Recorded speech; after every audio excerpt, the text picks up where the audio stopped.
नमस्कार फरीदाबाद, मैं योगेंद्र पाल और आपको बता दें हम पहुंचे हैं आज सेक्टर 58 पुलिस स्टेशन और हमारे साथ कुछ लोग हैं, इनके साथ रात को मारपीट हुई है। क्या है पूरा मामला वो जानेंगे। नमस्कार जी, क्या नाम है आपका? बबीता नाम है जी मेरा। बबीता जी, क्या हुआ?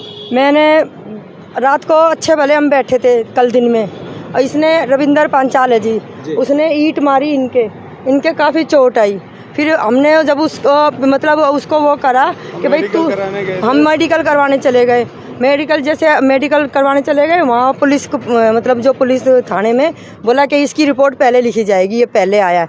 और जब हमारा कोई ऐसा इरादा ही नहीं था कि भाई हम कोई पुलिस कमीशन के पास जाएं या भाई रिपोर्ट करें या कुछ करें, तो उसने क्या करा, इनके ईंट मार गया और हमने ये रिपोर्ट करवाने वहाँ चले गए, मतलब मेडिकल करवाने। उसके बाद उसने ऐसा करा कि रात को 10:15 बजे आया और हमला करा, मेरी पूरी दीवार गिरा गया, मेरे बच्चों को ईंट उठ मारी, काफ़ी चोट मतलब मारने की कोशिश करी उसने। और उसकी बीवी थी रेनू पांचाल और जान से मारने की कोशिश करी है। अब भी एक फ़ोन आया कि तुम अब भी चले जाओ कहीं भी, और वो फिर आ रहे डंडे उंडे लेके। कहाँ रहते हैं? वहीं रहता है करनेरा गांव और यूवी लॉन्च के सामने हमारा घर। क्या नाम है उसका? रविंदर पांचाल। तो क्यों ऐसा क्यों है, वो क्यों? उस पर मैंने जंगे ली थी और जंगे का मैटर ख़त्म भी हो गया, लेकिन फिर भी वो मेरा पीछा नहीं छोड़ रहा। उसने 2 बार वो प्लॉट भी बेच दिया 50 गज का, 100 गज की पावर टोनी करा रखी है उसने हमारी। और उसके बाद मेरे को बोला कि आंटी 50 गज की मैं तुम्हारी बाद में करा दूंगा। मैंने बोला क्यों भाई, मेरे को तो पढ़ना लिखना आता नहीं है। मैं ही गई थी उसके साथ इकल्ली, और उसने मेरे को मतलब धोखे से मेरे को कागज़ पे साइन करवा लिए। और बाकी इनके चोट आई है, इसके पुलिस कमीशन के पास गए हम, यहाँ थाने में, सिकरोना थाने में, वहाँ हमारी कोई सुनवाई नहीं होती।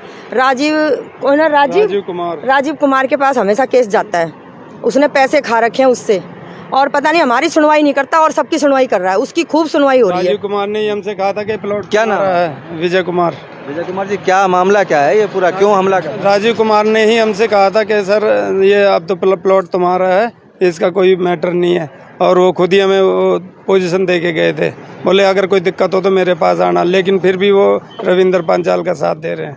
कल हम पे हमला हुआ, जब यूँ कह रहे हैं आपके पास क्या प्रूफ है कि हमला रविंदर ही कर रहा है, जबकि वो उनके साथ ही थे उस टाइम भी, और उन्हें सारी मालूम है कि वही कर रहा है रविंदर। रविंदर क्या कहता है? रविंदर जान से मारने की धमकी दे रहा है जी। बोला क्या चाह क्या रहा है? वो कह रहा है या तो जमीन छोड़ दो मेरी, नहीं तो मैं जान से मारूंगा। रात को कुछ लोगों ने मुंह ढक रखा था, कुछ लोगों का मुंह गाड़ा था। रविंदर की बीवी और रविंदर को तो हमने पहचान लिया। उसके बाद उसने क्या करा कि बोला कि सिकरोना थाने में बोले पहले ये एप्लीकेशन लिख के गया। ऐसा हमारा कोई इरादा ही नहीं था जो हम एप्लीकेशन लिख के आते। उसने बोला कि ये एप्लीकेशन आया, लिख के आया, तो इसकी पहले सुनवाई होएगी। हमारी कोई सुनवाई नहीं हो रही। हमें जान माल का खतरा है जी बहुत ज़्यादा उस आदमी से। छोटे छोटे बच्चे हैं, देखो मैं कहाँ लेके जाऊँ इसको। मेरी ये फैमिली है, बेटा है, बहू है, बेटे के टाइफाइड हो रहा है, ऐसे में कब तक भगी डोलूंगी। मतलब ये विवाद जो है ये सारा जमीन का विवाद है। जी। वो जो जमीन आपने घर में, तो मैं थोड़ा सा काम करवा रही थी, तोड़ फोड़ हो रही है हमारे घर में। अब हमारी बाउंड्री तोड़ गया पूरी, घर में घुस के ईंट पत्थर सब मार के गया। गंदी गंदी गाड़ी, माँ बहन के बाहर निकलो तुम्हारे साथ ये करेंगे। बोतल भी पड़ी है हमारे घर के आगे, बोतल उतल सब पड़ी। तो वो जो प्लॉट है पूरा, वो प्लॉट कितने गज का है? वो 145 गज का है। 145 गज का है, वो पूरा आपका है? आपके पास सारे कागज हैं उसके? सारे कागज हैं। और जो आपने पेमेंट की है उसकी, उसका भी सारा? कुछ चेक से की है, कुछ कैश मतलब की है जी, ऐसे मेरी पेमेंट हुई है। तो उसके पूरे 145 गज के कागज आपके पास है या 100 गज का? नहीं 145 गज के। अच्छा, पावर टोनी उसने 100 गज की करवाई। पावर टोनी 100 की करवाई है उसमें से? एग्रीमेंट हमारे पास 145 गज का। बाकी बचा 45 गज उसको लेना चाहता है जी। और हमें बहुत बुरा बोल के गया। तो फिर जब हमने उसको भाई जब वो हमें मारने आएगा तो हमारे भी हाथ चलेंगे, हम कोई पीटेंगे थोड़ी ना। फिर हमने भी उसके साथ मारपीट करी।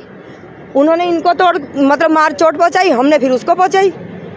कब ली थी ये जगह? हो गया 1.5 साल हो गया। 1.5 साल हो गया।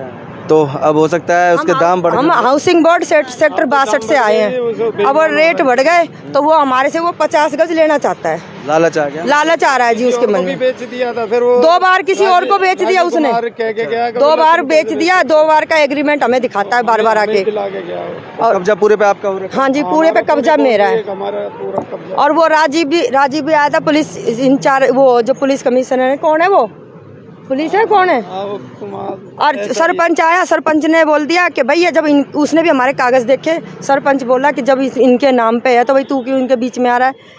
उसकी भी नहीं सुनी उसने, उसको भी उसने बुरा भला कहा। तो अब आप यहाँ थाने पहुँचे हैं? अब हम थाने पहुँचे हैं, एक सिकरोना में लगाई है, सिकरोना वाले कुछ करते नहीं है, फिर हमने सोचा यहाँ लगा देते हैं। अब यहाँ वाले कह रहे हैं कि भाई जब सिकरोना में लगाया है तो यहाँ नहीं लगेगी। तो अब क्या चाहते क्या है? हम क्या चाहते हैं जी, मेरे बच्चों को इंसाफ चाहिए, कल को मार के घेर दें। एक ही बेटा है मेरे, 3 बेटी हैं, इसकी बड़ी वाली की शादी है, कल को खतरा है? खतरा है, पूरा खतरा है। जब वो रात को 10:10 पे पब्लिक को लेके आ सकता है तो वो तो कभी भी आ सकता है। फिर हमने पुलिस प्रशासन से चाहते हैं कि आपकी मदद की जाए। हमारी मदद की। बाइक पे डंडे बांध के घूम रहा है वो, बाइक पे डंडे बांध के घूम रहा है कि कहीं भी मिलेंगे मारूंगा उनको। अब बताओ क्या करें जी, हमें बचाया जाए, कैसे भी बचाया जाए। आजा। तो आप समझ सकते हैं फरीदाबाद एक ज़मीनी विवाद है जिसको लेकर लालच आ जाता है प्रॉपर्टी डीलर के मन में। और 145 गज का, जैसे कि बता रहे हैं, 145 गज का कोई प्लॉट था जिसमें से 100 गज की इनकी पावर टॉनिक करा दी, और जो 45 गज बचा है उसको वो हड़पना चाहता है, अपने कब्जे में लेना चाहता है। वहाँ के ज़मीनी रेट बढ़ गए होंगे इस वजह से, और जिसको लेकर कल रात इनके घर पर हमला किया कुछ लोग लेकर। दबंगई है, आप कह सकते हैं कि कुछ दबंग लोग हैं जो परेशान कर रहे हैं, जिससे इनको जान माल का खतरा है। और आज ये यहाँ सेक्टर 58 पुलिस स्टेशन पहुँचे हैं, पुलिस से गुहार लगा रहे हैं कि इन्हें इंसाफ मिलना चाहिए और इनकी मदद की जाए। जोड़ेंगे आपको शहर की ऐसी और महत्वपूर्ण खबरों के साथ। बहुत बहुत धन्यवाद।